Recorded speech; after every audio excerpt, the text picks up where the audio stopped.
All right. Okay. Good morning, everyone. The reason why we're having this little refresher is because after the last quarterly meeting, SPO, Central Payroll, and the DFA share team got quite a few questions pertaining to FLSA, and not necessarily questions about setting people up in the system, but just general FLSA questions. So we felt it would be helpful to have a little refresher course, and then to also talk about some of the changes that are happening as well with FLSA. So without further ado, we'll go ahead and get started. If you have questions, you can ask them as we're going, or at the end, we'll also have a spot for questions. Right, so the Fair Labor Standards Act establishes minimum wage, overtime pay, record keeping, and child labor standards for most private and public sector employees. The part that we really want to focus on today is the overtime pay, because that's really what is affecting our employees, and we want to make sure that they're paid correctly. So for overtime pay, FLSA covered employees must be paid at least 1.5 times the regular rate of pay for all hours worked over 40 in a work week. And we do have at least 1.5 times bolded there, because it's not always just 1.5. Sometimes it's more than 1.5, depending on the earnings that are coming through the system for that particular pay period. So things like shift differential, those add to the amount that is used to calculate the overtime earnings, and that is per the rules governing FLSA. So like I said before, it's not always just 1.5. Okay, so what employees are affected? First off, I want to take a sec and clarify, because I think there's a lot of confusion around this. The terms can get confusing. So we have FLSA exempt and non-exempt employees. FLSA non-exempt employees are also called FLSA covered employees. FLSA exempt employees are also called FLSA non-covered employees. So it can get very confusing, because the term is almost the opposite depending on what, if you're using exempt or covered. And so we want to make sure that that is understood. FLSA non-exempt employees are the employees who are eligible for time and a half, the overtime.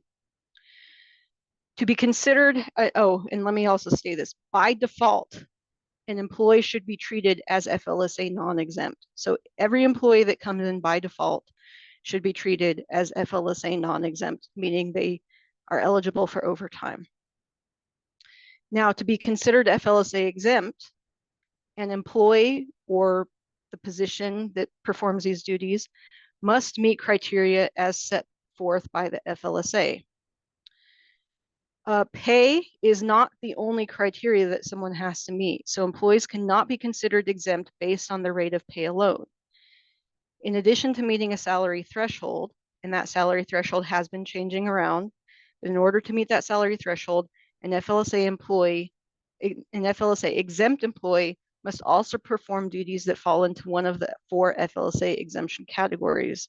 So they have to meet the salary basis and the categories for the FLSA exemption. Next slide, please. All right, so let's first talk about the salary basis for exemption. So all employees who are classified as FLSA exempt must be compensated on a salary basis at a rate not less than $684 per week, or that equates to $17.10 per hour. All right, this rate was set to increase to $1,128 on January 1st, 2025. But a few weeks back, or months or so ago, a federal judge in Texas struck down this increase and the increase that already took effect July 1st, 2024. The state will not adopt the new increase unless the ruling changes. So that's pending what happens over the next year or so. Going forward, you should work to reclassify your employees based on the current salary basis of $684 per week. It was discussed earlier today that retroactive changes should not be made to employees that may have been previously reclassified based on the July 1st, 2024 increase. So if you reclassified someone, they had overtime pay, etc., that's not going to be taken away from them. So going forward is when you're going to want to reclassify your employees to meet the what was historically the old salary threshold of $684 per week or $17.10 per hour. Okay, next slide, please. So in essence, Audrey, before you move forward, in essence, we need to revert back to what the system was prior to the changes that were made for the July increase. Thank you. All right, so starting with the 4 exemption categories, let's go through those quickly. I'm going to read these just because this language is directly from the Department of Labor website. So for the executive exemption, the employee must meet the salary basis requirement, which we just discussed. The employee's primary duty must be managing the enterprise or managing a customarily recognized department or subdivision of the enterprise. The employee must customarily and regularly direct the work of at least 2 or more other full-time employees or their equivalent. And the employee must have the authority to hire or fire other employees, or the employee's suggestions and recommendations as to the hiring, firing, advancement, promotion, or any other change of status of other employees must be given particular weight. All right, next slide, please. The administrative exemption, and this is by far the most widely used one for the state of New Mexico. The employee must meet the salary basis requirement. The employee's primary duty must be the performance of office or non-manual work directly related to the management or general business operations of the employer or the employer's customers.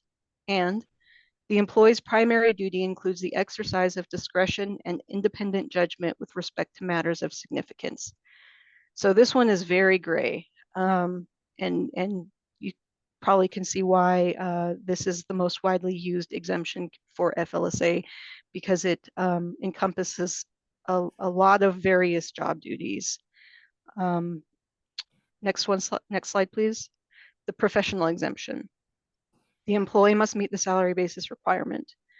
The employee's primary duty must be the performance of work requiring advanced knowledge, defined as work which is predominantly intellectual in character and which includes work requiring the consistent exercise of discretion and judgment. The advanced knowledge must be in a field of science or learning, and the advanced knowledge must be customarily acquired by a prolonged course of specialized intellectual instruction.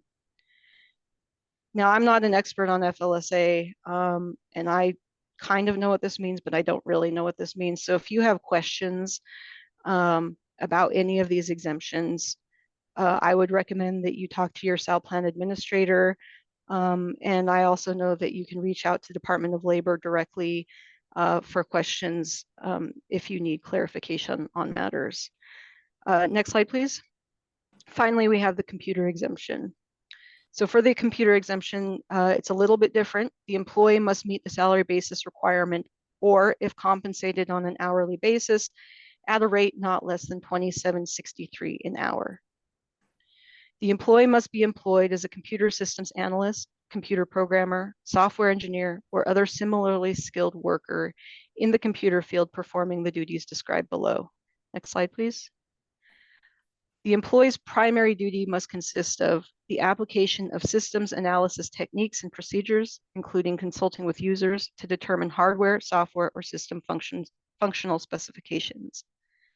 The design, development, documentation, analysis, creation, testing, or modification of computer systems or programs, including prototypes based on and related to user or system design specifications. The design, documentation, testing, creation, or modification of computer programs related to machine operating systems, or a combination of the aforementioned duties, the performance of which requires the same level of skills. All right, so as you can see with these 4 exemption categories, you may not know every duty that person is performing in order to know if these employees can be classified as FLSA exempt under those 4 categories with the salary basis. So, we do recommend that you work closely with the employees, the supervisors, anyone who's knowledgeable about the functions of that job, so that you are ensuring that those jobs get correctly classified, because it is important that we are paying our employees correctly and according to the FLSA.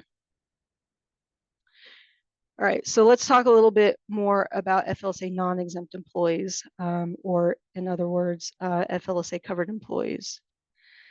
So employees who do not meet the salary threshold or do not perform job duties classified under one of the 4 exemption categories must be classified as FLSA non-exempt, right? They must get overtime when they work over 40. So FLSA non-exempt employees must be compensated at least 1.5 times their hourly rate of pay for hours worked over 40 hours in a work week. And I want to define this a little bit more. This is hours worked. All right. So there are certain types of hours that don't count as hours worked. Things like sick leave, inclement weather, fitness time of leave, AWOL. Those are not hours worked. This is only for hours worked that count toward the FLSA 40, except for the NMAC, the New Mexico Administrative Code, also includes paid holiday leave, annual leave, and voting time. Those hours do count towards hours worked for FLSA purposes. All right, next slide, please.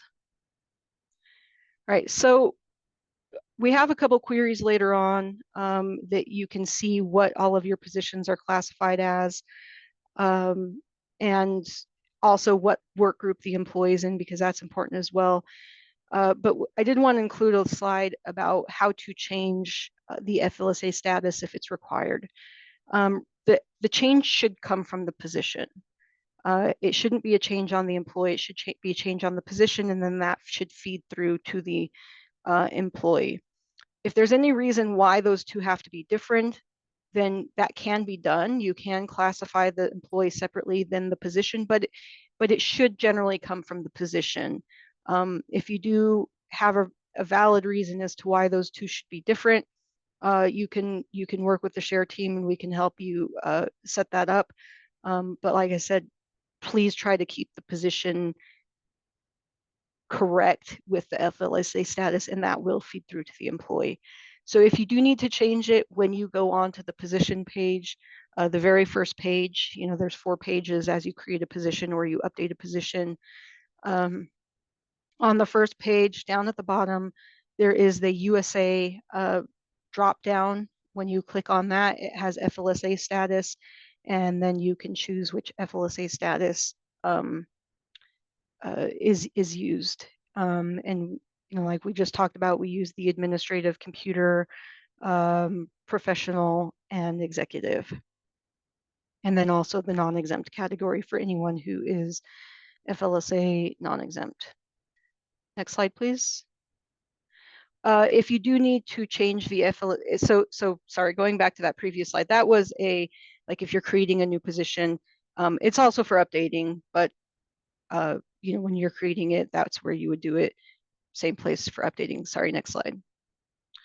If you do need to change the FLSA status of an existing position, we request that you use the reason code FLS. That will not require SPO approval to change it. Next slide, please. All right, so another part is making sure that the employee is in the correct work group. So we do want you to have the position correctly classified for FLSA purposes.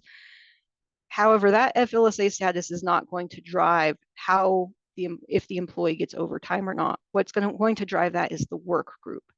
So the work group that employee is in is what's going to tell the system to award that 1.5 times or not. And so the work group absolutely has to be correct for the employee. All right, next slide, please. All right, so how do you determine the correct work group for an employee? That was one of the questions we were getting after the quarterly meeting that we had. For FLSA non-exempt work group, for non-exempt positions or employees, they should be placed in one of 2 work groups. So the first one is XXX, meaning your business unit, OT 40 pay. That should be the default work group for everyone who comes on board. The pay work group will immediately pay overtime hours at 1.5 times the rate of pay or more if the employee has shift or other types of earnings that pay towards FLSA. For the next work group, the OT 40 hours, this should not be the default work group. This work group should only be used, and we'll talk about this more in a minute, if the employee has agreed to this work group in writing. Okay, the hours work group will bank the overtime at 1.5 times the number of overtime hours worked. So using both of these examples, if an employee is FLSA non-exempt and they work 50 hours in the week, and those are all workable hours, the employee would have 10 hours of overtime. So 1.5 times 15 hours. They would get paid. If they're in the pay work group, they're going to get paid for 15 additional hours of work. If they're in the OT 40 hours, they're going to bank premium overtime at 15 hours. They're going to bank those 15 hours. Okay, next slide, please. All right. This is why we said that the OT 40 pay work group should be the default. Because per the FLSA and the New Mexico Administrative Code, a non-exempt employee can only receive banked overtime in lieu of paid overtime per the following provision. And this is, if you go to the Administrative Code, and we'll show this more in a minute, 1.7.4.14 Part J, agencies shall pay Fair Labor Standards Act covered non-exempt employees for overtime worked unless the employee in advance agrees in writing to compensatory time off. Employees may accrue a maximum of 240 hours of compensatory time unless otherwise authorized by statute and shall be paid for accrued compensatory time upon separation. Okay, that's a really important one, and we do have a query that is listed toward the end of this presentation that shows employees who are near the 240 or over the 240, so that you can see those employees. If they are near the 240 or over the 240, which is in violation of the FLSA, those employees either need to be paid out or they need to take leave, compensatory time off, or they need to be moved into the pay work group. All right, next, thank you. Now we're going to talk about FLSA exempt work groups. So these are the non-covered employees, FLSA exempt, they do not get overtime payment. So FLSA non-exempt employees must be placed in a CT work group for comp time. Again, the convention is similar. Instead of OT, it's CT, and instead of 40 hours in general, it is 80 hours. So the most common work group for FLSA exempt employees is the CT 80 hours work group.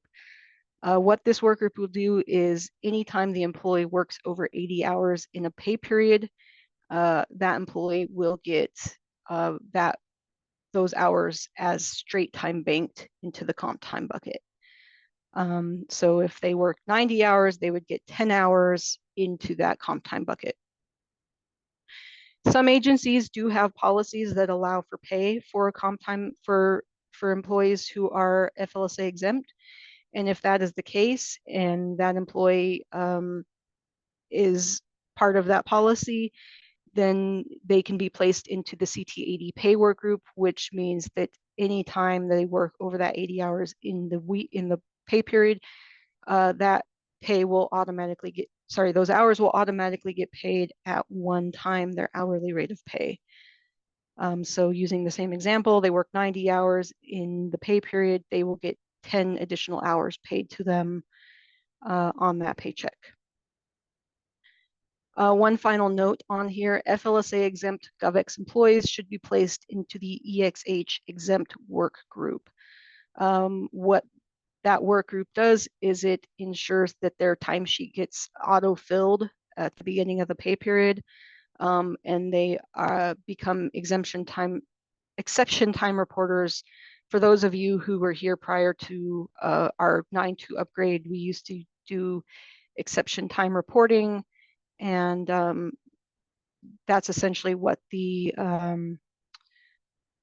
what the GovX employees are still doing. Right, next slide, please. All right, a little bit more on the FLSA exempt work groups because we do have some other variations out there. There's also CT 40 hours and CT 40 pay, where the employees will either bank or get paid hours over 40. Again, this is due to the variation in policies that the agency has, that SPO has given the ability for agencies to effectively create their own policies around how these FLSA exempt employees are treated. FLSA non-exempt employees are governed specifically by the FLSA. There's no wiggle room on those policies, but for the FLSA exempt employees, there's a lot of wiggle room that has been given in all, their various policies at the agencies. There are other work groups for agencies with special FLSA provisions, such as firefighters and law enforcement. That will not be covered in this refresher. It's just too in-depth. But if your agency has questions, you can please reach out to your SAL plan administrator first. And if you need further assistance, you can email questions to the HCM help desk at that email address right there. All right, so just as a quick recap, we do have FLSA exempt and non-exempt employees.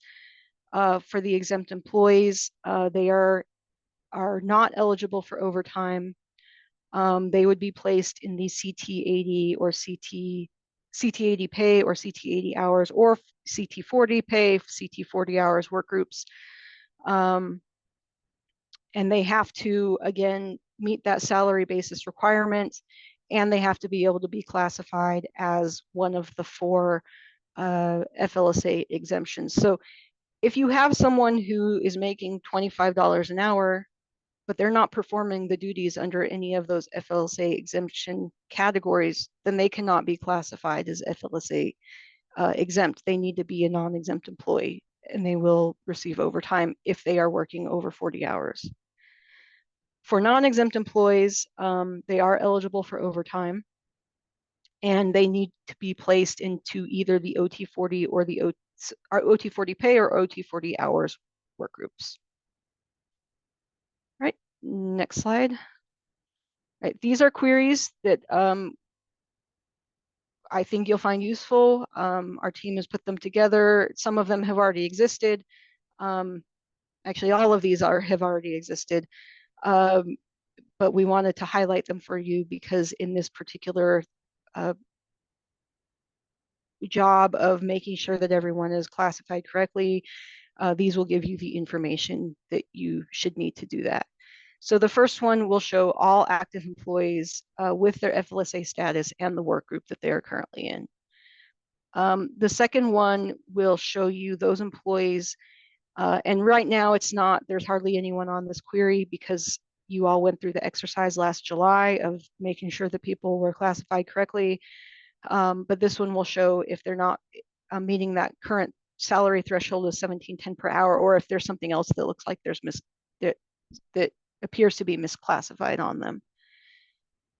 The third one shows employees who have a mismatch between FLSA status and work group. So this may be they are showing as non-exempt, but they're in a CT work group, or the opposite of that. And then finally, we have a query that shows the premium bank overtime over 210 hours, knowing that threshold for FLSA is 240 hours. These are employees who are approaching that 240 hours or are already over the 240 hours. Okay, next slide. And then these are the references that I used to put these slides together. I think I would encourage you all to read through them. The FLSA for state and local governments does work a little bit differently than it does for the private sector. And so I think it's helpful for all of us to know those nuances. The second one is a direct link to the administrative code overtime rules. Again, this is for classified employees, but most SAL plans have followed suit and use basically the same rules as the classified does when it comes to overtime. And then finally, the FLSA exemption types are on the fact sheet that is listed there. If you do click on that link, there are links to more in-depth fact sheets that can be found on that page, which I think are useful. And then I would ask that we could just click on the NMAC overtime rules, Alex, if possible. I think you have to hit the control. There you go. Okay, so this will take you directly to the overtime. Can you scroll up just a little bit? Because I wanted to go over this quickly. Um,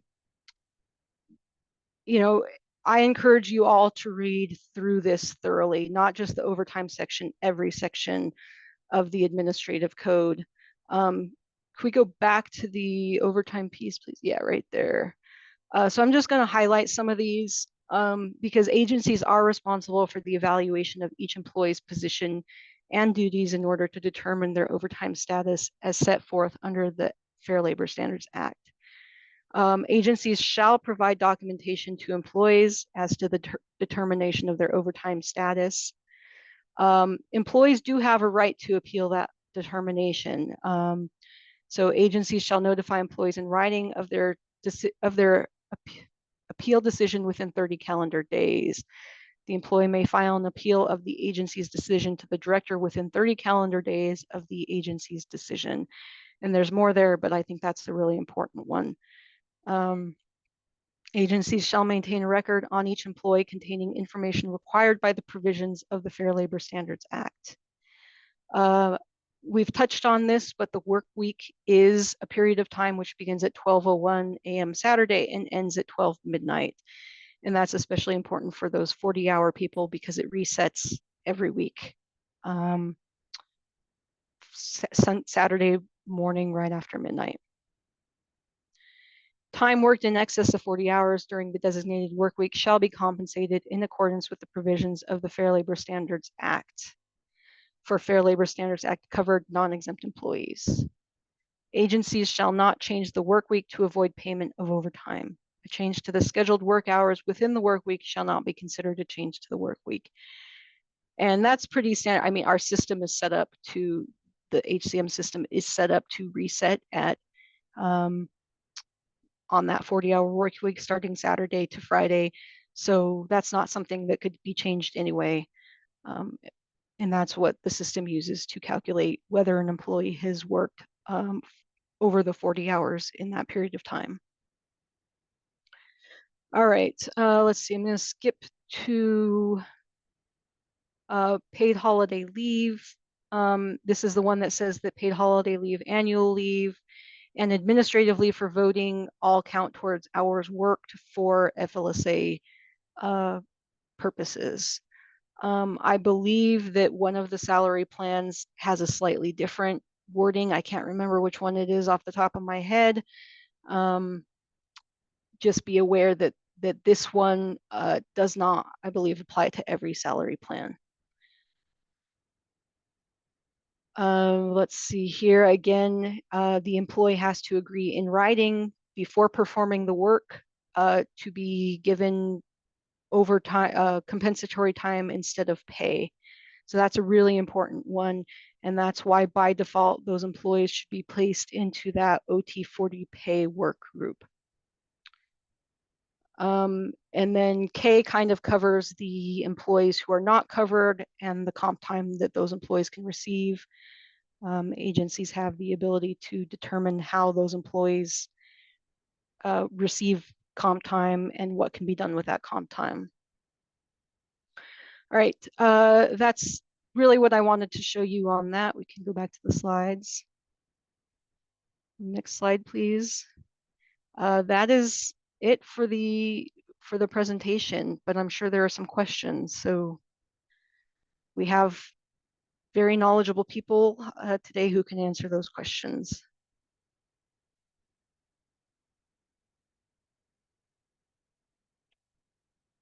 Do we have any in the chat? Nothing there. Actually, there are some questions in the chat. Saying, I'm not real sure what she's asking because it says to be placed in a CT work group. So I don't know I exactly think what she, that was from a previous one. I'll go ahead and clear that. okay. And then Heather V. Hill Clark had said some agencies only have CT 40 only. Is that something that they would need to address, Audrey, or is there something that you could help them with on that? If they need the CT80, they can always request. That probably comes down to that agency's policy on how they award comp time. So that would be for those employees who are FLSA exempt and the accrual of comp time. Some, like I said, some agencies may have a policy that says that they just award it after 40 hours and they use the work week basis rather than the pay period basis. Awesome. Yes, the training is being recorded and it will be posted on the Central Payroll website. We will not send out a copy of the recording, but you will be able to access it from the Central Payroll website once it is posted, which will probably be a couple of days. So give us a couple of days and then we should be able to get this posted up on the website for review or for anyone else in your agency that missed the training that might need to refer to it. The slides were actually sent out this morning to anybody who had registered to attend, but they will also be posted on the website. I do see one there. If we need to make edits to the FLSA status, do we make it effective to the pay period we are making the change in? I would answer yes on that. However, if if you do have someone misclassified in the sense that they are FLSA covered, they're covered by FLSA, so they're non-exempt and they should have been getting overtime pay, and they've been misclassified, then I would say, reach out to us or to Central Payroll and we can advise. It really only comes down to if they actually did work overtime in that period of time that they were misclassified.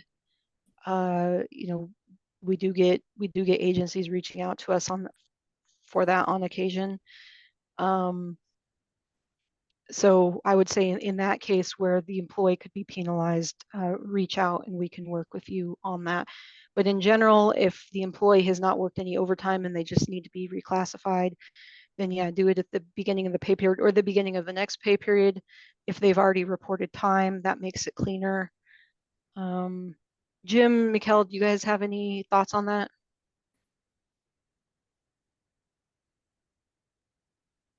No, not for me. Although, yes, I do. Yes, I do. If they make a change to the work group, they need to remember that if time has been already reported and approved, and they make the change at the end of the pay period, changing the work group is not going to automatically make the system recalculate the time. So they need to work with central payroll to reset the earliest change date. Yeah, thank you for that. So again, if they don't have overtime in that pay period or they haven't been affected by overtime, then go ahead and make the change at the beginning of the next pay period. So you are going to have to do some analysis on that. And then does the over 240 include all comp time or only premium bank OT? I think we modified that query so that it's only looking at premium bank OT because that's the one that the FLSA and the NMAC both say you cannot carry more than 240 hours of that premium bank overtime. And a lot of agencies, PETA, do not allow you to carry 240 hours of comp time. So a lot of agencies have maximum amounts of comp time that you can carry. So I know, for instance, DFAs, their comp time allowance is 80 hours. So it's not anywhere near that 240. Thank you. We ran this report yesterday, and there's over 100 people who have more than 240 hours, and so people might want to run that report. And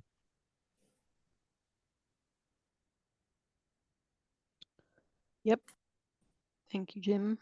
Any other questions? All right. Well, if you do have more questions, again, if it's something specific you think to your salary plan, please reach out to your salary plan administrator. If it is something that they can't answer or a more general question, you can reach out to us. I know you can reach out to Central Payroll. You can also reach out to the HCM Help Desk. Please don't reach out to us directly, though, because those emails tend to, first off, we're not tracking the work, and secondly, they tend to get jumbled with everything else that we get. So please open a help desk ticket if you have a question. And then for work group changes, who do you contact? Central Payroll or I'm not really sure what SB stands for, but I would say start with Central Payroll, and then if there's something that needs further help, we can assist.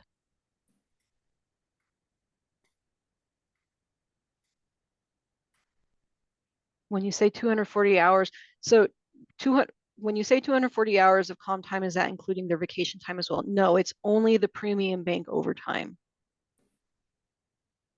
So 240, it's the same number as the amount of vacation you can carry over. So I know that that's a little bit confusing, but we're specifically referring to FLSA non-exempt employees can only carry up to 240 hours of premium bank overtime.